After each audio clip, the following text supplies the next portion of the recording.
अस्सलाम वालेकुम। Online education में आपका इस्तकबाल है। ब्रिज कोर्स जमात पंजुम माहौल का मुताला हिस्सा अव्वल तालीमी साल 2021-22। तो चलो बच्चों, आज हम पहला दिन शुरू करते हैं। मज़मून तारीख़ जमात पंजुम जुज़ शिवाजी महाराज से कब्ल का महाराष्ट्र। बच्चों, ये सबक हम पिछले साल पढ़ चुके हैं।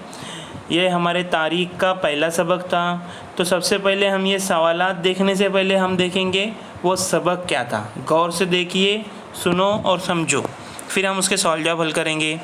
शिवाजी महाराज की पैदाइश से कब्ल से पहले का महाराष्ट्र, कब्ल का महाराष्ट्र। शिवाजी महाराज बड़े मशहूर शख्स थे।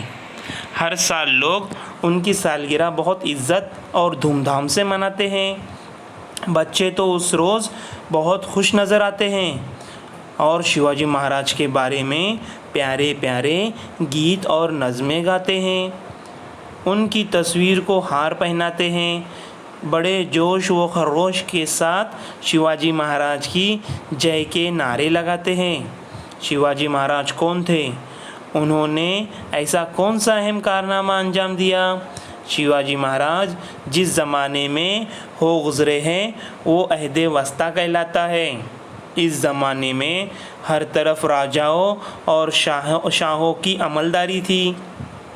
बहुत से राजा अवाम की भलाई का ख्याल रखने के बजाय ऐश व इशरत में पड़े हुए थे। लेकिन उसी ज़माने में बाज़ ऐसे राजा और बादशाह भी थे जिन्होंने अपनी दौर हुकूमत में अवाम की भलाई के काम किए।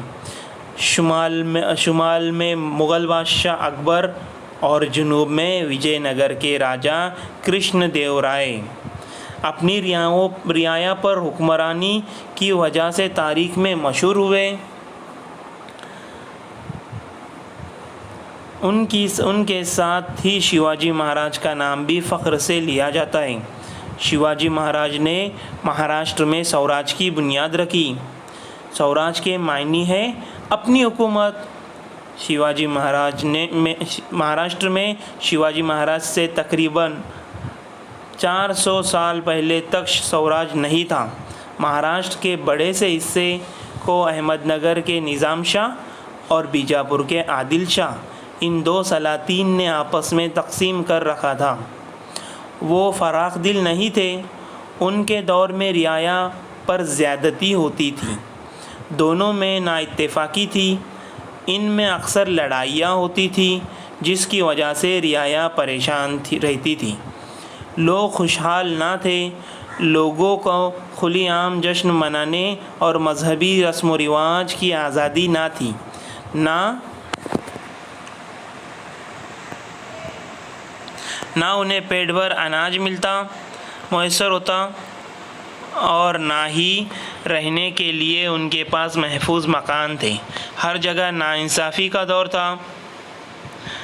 शिवाजी महाराष्ट्र में जगह जगह देशमुख, देशपांडे वगैरह वतनदार थे, लेकिन रियाया पर उनकी कोई तवज्जो ना थी। मुल्क से उन्हें कोई मोहब्बत ना थी। उन्हें सिर्फ़ अपनी वतनदारी और जागीरदारी अज़ीज़ थी। वतनदारी के लिए वो अक्सर एक दूसरे के साथ लड़ा करते थे। उनकी लड़ाइयों के नतीजे में रियाया बदहाल थी। इन तमाम बातों से अवाम तंग आ चुके थे। चारों तरफ बेइत्मीनानी फैली हुई थी। शिवाजी महाराज ने ये हालात देखे तो उन्होंने रियाया की खुशहाली के लिए मुल्क में स्वराज कायम करने का बेड़ा उठाया। झगड़ालू वतनदारों को अपना इताअतगुज़ार बनाया और स्वराज की बुनियाद रखने में उनसे मदद ली। रियाया के साथ नाइंसाफ़ी करने वाले ताकतों का मुकाबला किया। जालिम हुक्मरानों को शिकस्त दी। सच्चाई और इंसाफ की बुनियाद पर हिंदवी स्वराज की बुनियाद रखी। ये स्वराज हर मज़हब और फ़िरके के लोगों के लिए था। इसमें किसी किस्म का भेदभाव नहीं था। शिवाजी महाराज ने स्वराज में हिंदू और मुसलमान की कोई तफरीक नहीं की। उन्होंने हर धर्म और मज़हब के संतों, वलियों और बुज़ुर्गों की इज़्ज़त की। शिवाजी महाराज के इन कारनामों से हमारे दिलों में जोश और वलवला पैदा होता है। शिवाजी महाराज से तकरीबन 400 साल पहले महाराष्ट्र में कई संत हो गुजरे हैं। शिवाजी महाराज ने मुल्क में स्वराज कायम करने के लिए इन संतों और हिदायतों से फ़ायदा उठाया। संतों की इन हिदायत और तालीम का हाल हम अगले सबक में देखेंगे। तो बच्चों देखो, ये तो था ये हमारा चौथी का सबक, लेकिन इसी के ऊपर हमारा आज का पहले दिन के सवालात हैं, है ना। तो हम देखेंगे ये सवालात और उनके जवाबात। पहला सवाल है, शिवाजी महाराज ने महाराष्ट्र में स्वराज की बुनियाद रखी। यहाँ स्वराज के क्या मायने है? तो यहाँ स्वराज के मायने है अपनी हुकूमत। क्या है मायने उसके? अपनी हुकूमत। अपनी यानी खुद की हुकूमत, यानी महाराष्ट्र में रहने वाले लोगों की हुकूमत।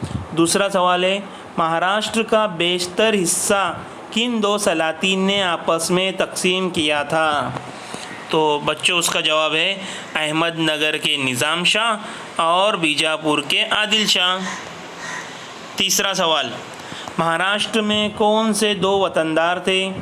तो उसका जवाब है बच्चों देशमुख और देशपांडे। ठीक है, चलो हम देखेंगे, जोड़ियाँ लगाना है। पहला, विजयनगर के राजा, तो उसका जवाब है कृष्णदेवराय। दूसरा है अहमदनगर के सुल्तान निज़ाम शाह और तीसरा है बीजापुर के सुल्तान आदिल शाह। तो बच्चों शिवाजी से कब्ल का महाराष्ट्र इस किताब के सफ़ा 1-2 पर भी ये सबक मौजूद है, जो कि हमने यहाँ पर अभी ये पढ़कर सुनाया। तो बच्चों आपको ये सबक समझ में आ गया होगा। या आज का हमारा पहला दिन यहाँ पर कंप्लीट होता है। जज़ाकल्लाह।